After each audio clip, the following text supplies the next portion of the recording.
Alright, so now that we can present this part model in a part drawing, I'm going to go ahead and use the Make Drawing from Part option right here. Start with the basic drawing template. And here again, depending on what you have loaded, if you don't see the ANSI B size, we can go ahead and browse. We should be able to pick up our B size drawing sheet, make it landscape, and go ahead and open and click OK. Remember that once you're in the drawing file format, you want to double check your units. We're using inch, pound, second here. And then we can go ahead and start inserting the drawing views. Alright, there's a couple ways to do that. If you use the task pane, you can insert single views.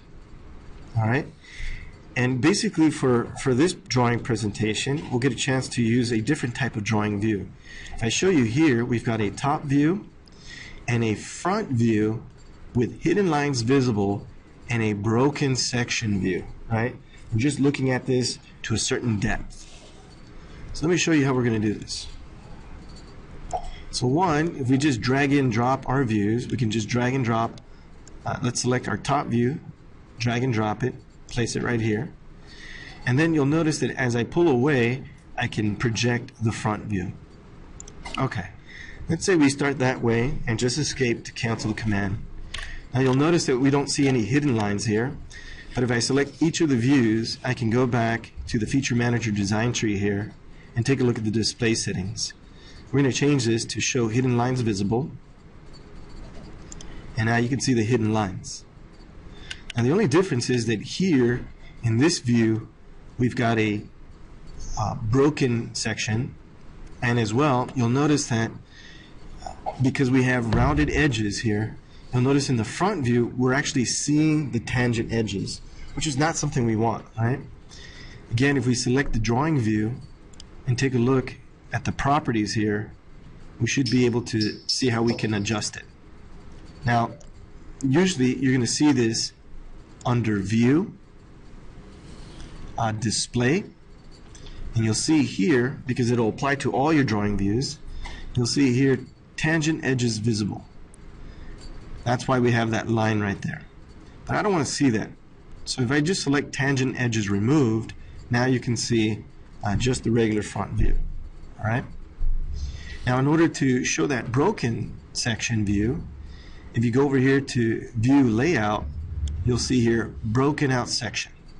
And this works just like any of the other views where you need to sketch a line, or when we do the detail view. Okay, if we look at broken out section here and I select it to activate it, now you'll see my cursor turns into a pencil. Basically it's just waiting for me to sketch out the area that I want to show as a broken out section. So let's just sketch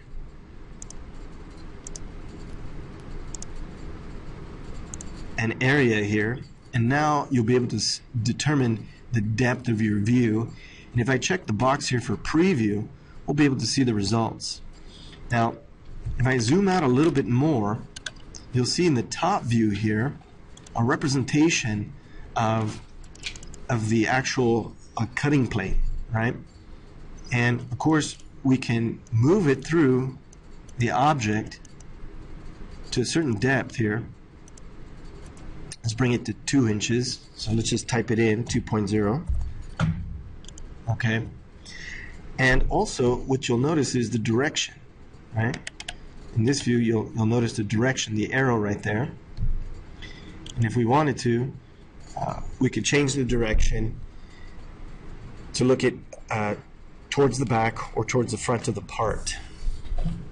But basically all you're doing is just showing with the sketch line the area that you want to show as the broken out section, and then you can see with the top view the cutting plane line to a certain depth, right?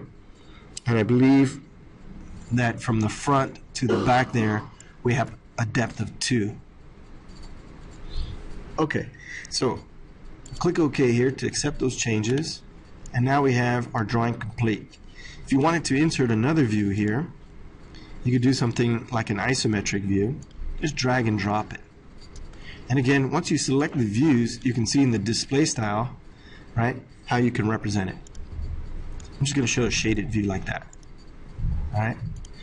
And then to finish off, you can add your dimensions. So once again, if I go to annotation, we use smart dimension here. I'm going to dimension first the two side counter bores. Okay.